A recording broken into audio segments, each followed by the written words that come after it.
Halo teman-teman, saat ini kita akan membahas bagaimana cara menggunakan fasilitas developer untuk mencari data. Bagaimana cara menggunakannya itu? Baik, itu kita juga cara bisa mencari menggunakan lookup, kita bisa mencari menggunakan fasilitas ribbon developer. Tapi bagaimana cara memunculkannya terlebih dahulu? Baik, saat ini saya akan tunjukkan bagaimana cara munculkan ribbon developer. Untuk ini adalah Office 2010, kita bisa menggunakan caranya. Tahap-tahapnya adalah ambil file, kemudian option, kemudian custom ribbon.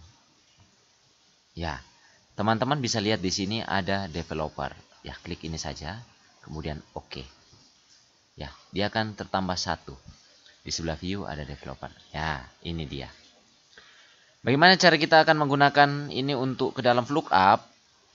Tahap-tahapnya pertama begini. Teman-teman akan saya tunjukkan seperti ini. Ini adalah contoh yang sederhana. Biasanya kita suka membuat tabel diawali dengan nomor.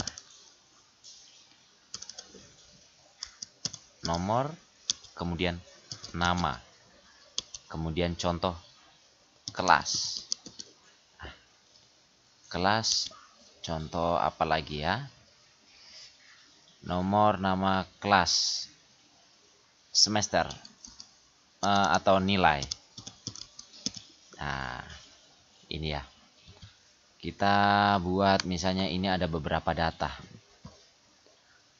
Ya, kita langsung buat saja all border. Ya, seperti ini. Nomornya biasa 1, 2, 3, 4. Ya, anggaplah ini 4. Ada 4 orang siswa.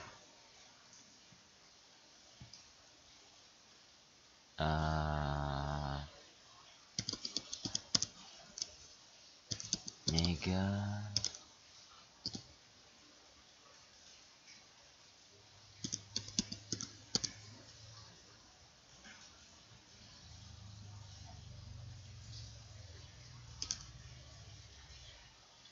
Febri ya. Baik, ini contoh kelas 7, 8, 9, contoh kelas 12.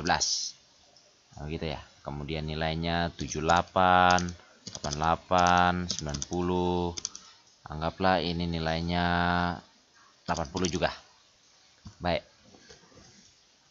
Teman-teman, misalnya ini adalah sebuah data, ini ada yang sedikit. Bagaimana kalau datanya banyak kita mau mencari? JSON itu kelas berapa, nilainya berapa? Nah, itulah yang menjadi repot.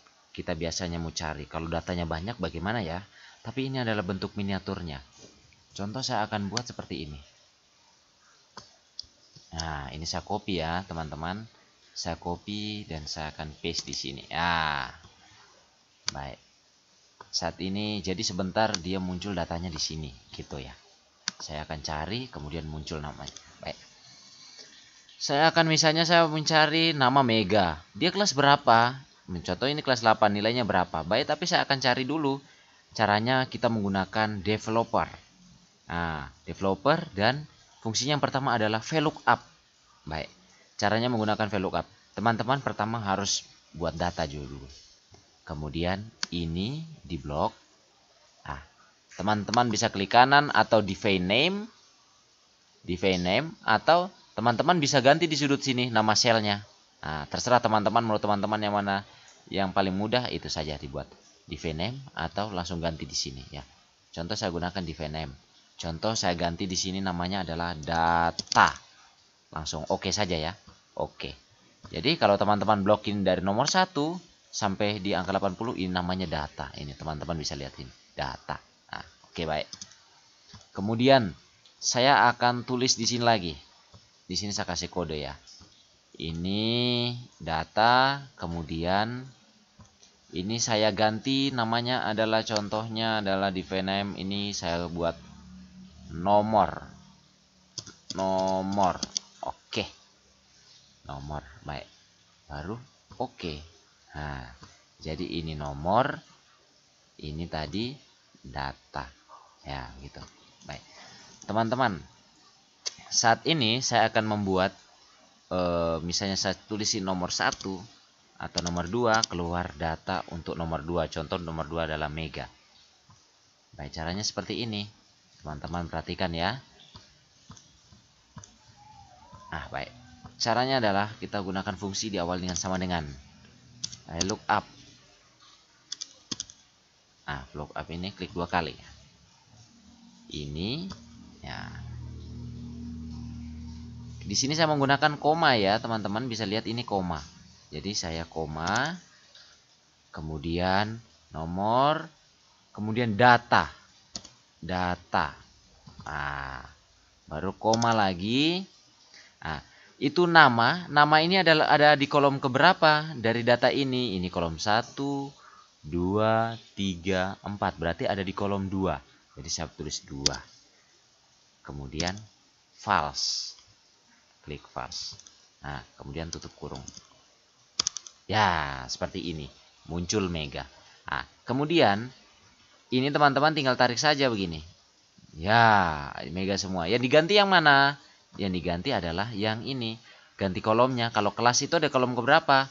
Ini ternyata kolom 1, 2, 3. Kelas ada di kolom 3. Saya buat kolom 3. Enter. Keluar.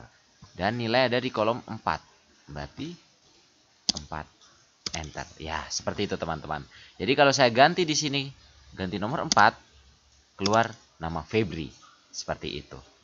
Agar kita bisa memanfaatkan fasilitas developer, teman-teman bisa gunakan seperti ini lagi. Perhatian ya. Developer, klik, kemudian insert. Nah, setelah insert, teman-teman bisa pilih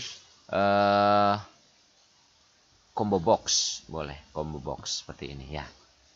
Ini contohnya ya teman-teman. Ini combo box.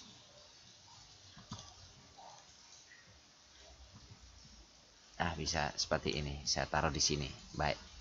Klik kanan, format control. Nah, klik kanan, kemudian format control.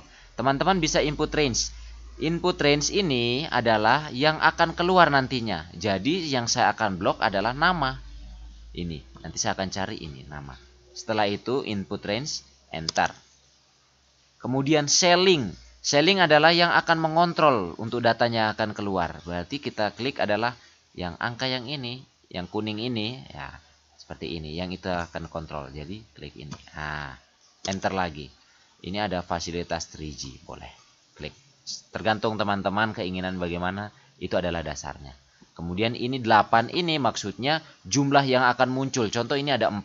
Kalau saya mau munculkan hanya 2 orang, ya tulis 2. Kalau mau saya tulis 3, boleh juga. Nah, contoh ini 3. Teman-teman tinggal ganti. Kemudian oke. Loh, kok hasilnya seperti ini? Ya, tentu saja teman-teman. Karena angkanya 0. Di sini tidak ada 0. Berarti kita tinggal klik di sini. Nah, ada mega. Klik, dia keluar data mega.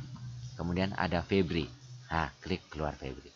Ya, begitulah teman-teman untuk memfasilitasi bagaimana supaya kita bisa mencari data yang terbanyak. Ini adalah bentuk miniaturnya. Jadi teman-teman bisa mengembangkan. Saya sudah memberikan dasar-dasarnya.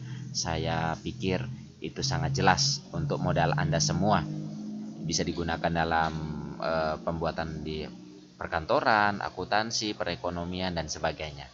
Baik, jika teman-teman memerlukan bantuan-bantuan untuk pemanfaatan Microsoft Excel untuk proses pengkantoran atau cara-cara panduan penggunaan Microsoft Excel dan sebagainya, teman-teman bisa komen atau kirim komentar Anda dan secepatnya akan saya berusaha bantu dengan teman-teman. Baik, itu saja sharing dari saya. Seperti biasa, terima kasih.